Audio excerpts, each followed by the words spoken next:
Okay, so today we're going to continue our discussion on multiplying a fraction times a whole number. And we're going to kind of backtrack and start with some ways that we can think about this mentally to help us to get the answer a little faster. So first of all, I've got a basic fact here. So we would read this 2 times 6, but we can think about this in many different ways. We can say 2 groups of 6. We can say 6 groups of 2. We can also say 6 times 2. And I know I can do that because the commutative property tells me that I can change the factors around and still get the same product. Okay, we can also go ahead and write out 2 plus 2 plus 2 plus 2 plus 2 plus 2. So I know that I have 6 2's here. So I have 6 2's, and I know that this is going to get me the same answer as this. We could also write it out 6 plus 6. So there are all these different ways to think about this problem right here. And sometimes our brains actually, without even knowing it, your brain thinks about a multiplication problem or any other problem and the way it can get to it the fastest. So if you're thinking about these and you have a whole bunch of different ways that you can solve something, you're much better off than if you just think about it in one way. So we've got all these different ways to think about 2 times 6, and we know that the product of 2 times 6 is 12. So this type of thinking can help you with all other multiplication problems. So let's go on to 2/3 times 6.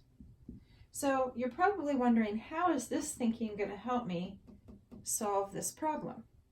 Well, it's a multiplication problem, so we can think about it the same way we did here. So we can say 6 groups of 2/3. We could also say 2/3 added 6 times. We could also say 2/3 of 6. So there's a few ways that we can think about this problem to help us make sense of it before we continue on. All right, so I know that I'm counting by thirds. So that's something that's very important. Okay, that's something very important to keep in mind. So if I were to go ahead and write this out, just like I did up here, because this was an easy way to get to 12. So if I were to write this out, and I did 2/3 6 times. All right, so one thing I know right away, I'm counting by thirds. So that's something that straight away I know that I have to go ahead and write thirds in my denominator. Well, what do I know about the numerators? Well, I know that there are 6 2's. So I can write 6 2's here like this, a basic fact, something that I already know. So 6 2's would give me 12, and then I bring my denominator over, 12/3. So this answer would be 12/3. Now just looking at this looks really strange. So 12/3, I know when I see a fraction like this, and it's an improper fraction because my numerator is larger than my denominator, I can look at this as a division problem. So 12 divided by 3. So I need to know how many 3's are there in 12. I can count 3, 6, 9, 12. So right away I've got 4. I could also do 12 divided by 3, and if I know my basic facts really well, I know that 4 is my answer. So 4 would be the answer to 2/3 times 6.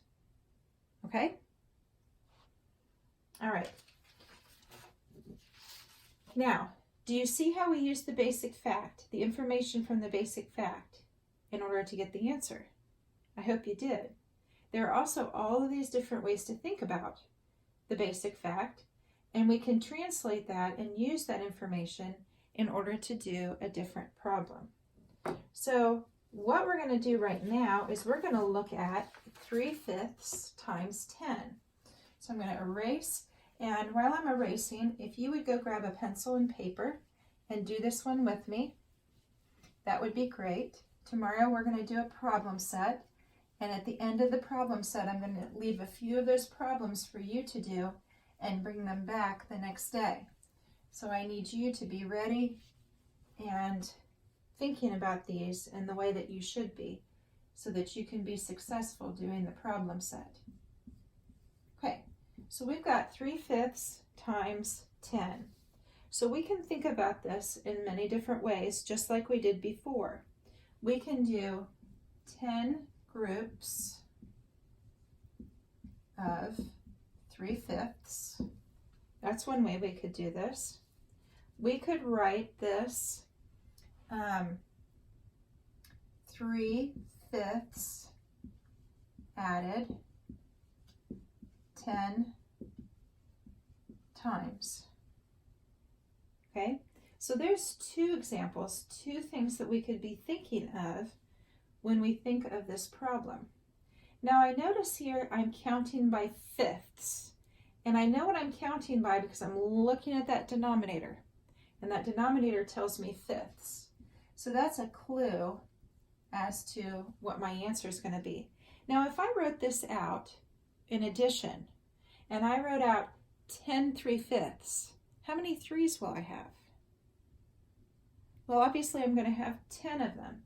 So I can go ahead and write this as 10 times 3. So I know I'm counting by fifths.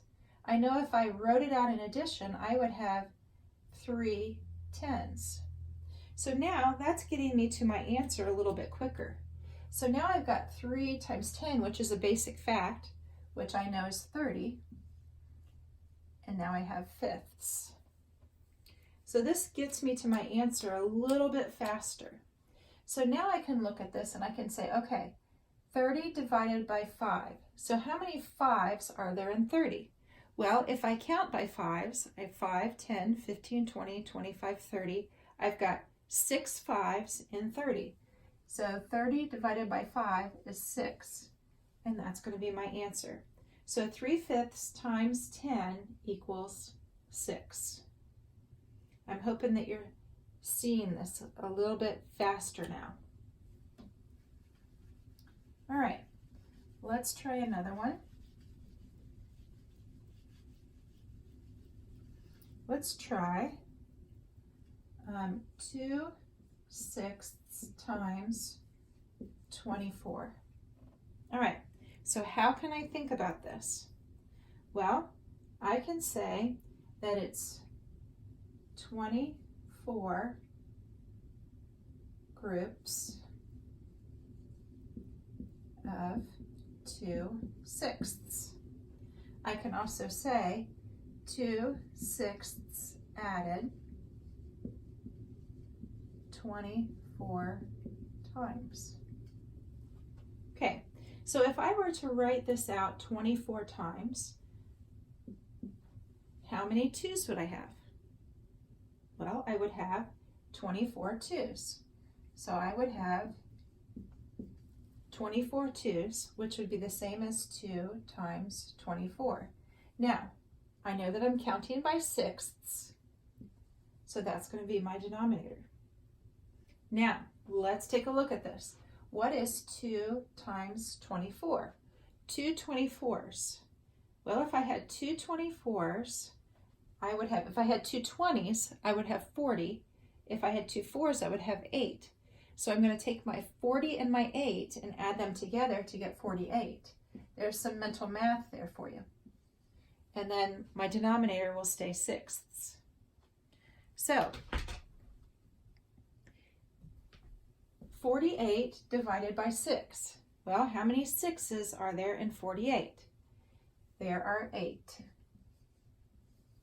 So 2/6 times 24 equals 8. All right, so I hope you're seeing this more and more. Now, how could we translate this and use this to find fractions of an hour? So, let's take a look. If I had 2/3 of an hour, how many minutes would that be?